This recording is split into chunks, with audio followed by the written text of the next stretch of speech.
ថ្ងៃនេះនាងខ្ញុំមកធ្វើបង្អែមគ្រាប់ឈូកចាជម្រាបសួរដល់បងប្អូនទាំងអស់គ្នាចាហើយថ្ងៃនេះដែរគឺនាងខ្ញុំបាន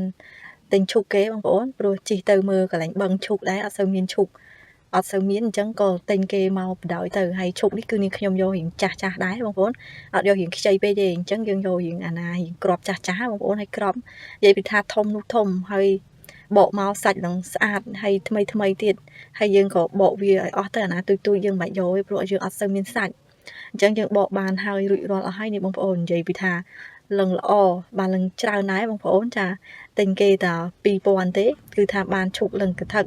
ហើយនេះក្របឈុករបស់យើងគឺយើងរួចហើយយើងចាប់ផ្ដើមមកបកសបកវិញម្ដងចាយើងបកសបកបកអីអងនិយាយទៅបង្អែមក្របឈុកនេះគឺមិនសូវជាពិបាកធ្វើទេគ្រាន់តែថាយើងត្រូវការពេលវេលារៀងយូរបន្តិចដែរព្រោះយើងនៅ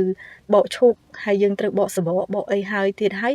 យើងត្រូវខ្វេះក្របឈូកនឹងចេញទៀតអញ្ចឹងយើងត្រូវការពេលវេលាប្រើយ៉ាងយូរបន្តិចអញ្ចឹងបានបង្អែមក្របឈូកបានហូបចាអញ្ចឹងក្របឈូកនេះខ្ញុំបានបករួចហើយអស់ហើយបងប្អូនចាឡើងបានឡើងមកកញ្ចែងតូចដែរឡើងច្រើនហើយយើងក៏ចាប់ផ្ដើមដាក់លាងទឹក2 3ទឹកអីចឹងទៅលាងទឹកលាងអីឲ្យស្អាតដើម្បីឬបើសិនជាបងប្អូនត្រាំទឹកវាសិនក៏បានដែរឲ្យដើម្បីវាងាយស្រួលយើងនឹងបកសបកខាងក្រៅចេញណាចាព្រោះវារីកអីចឹងទៅនេះខ្ញុំបានតែលាងអត់បានត្រាំទេអញ្ចឹងវាពិបាករៀងរីកសបកខាងក្រៅអញ្ចឹងនេះខ្ញុំក៏មួយហ្នឹងក៏ចាប់ផ្ដើមបកសបកខាងក្រៅចេញហើយក៏ខ្វេះបដូរចេញអញ្ចឹងទៅបើយើងអត់ខ្វេះបដូរទេគឺថា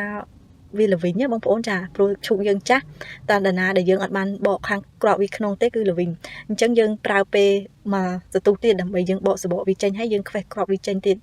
អញ្ចឹងបងប្អូនគឺរឿងយូរដែរអញ្ចឹងគឺក្របឈូករបស់នេះខ្ញុំគឺហើយអាខ្លះបកអាខ្លះមិនបានបកអញ្ចឹងណា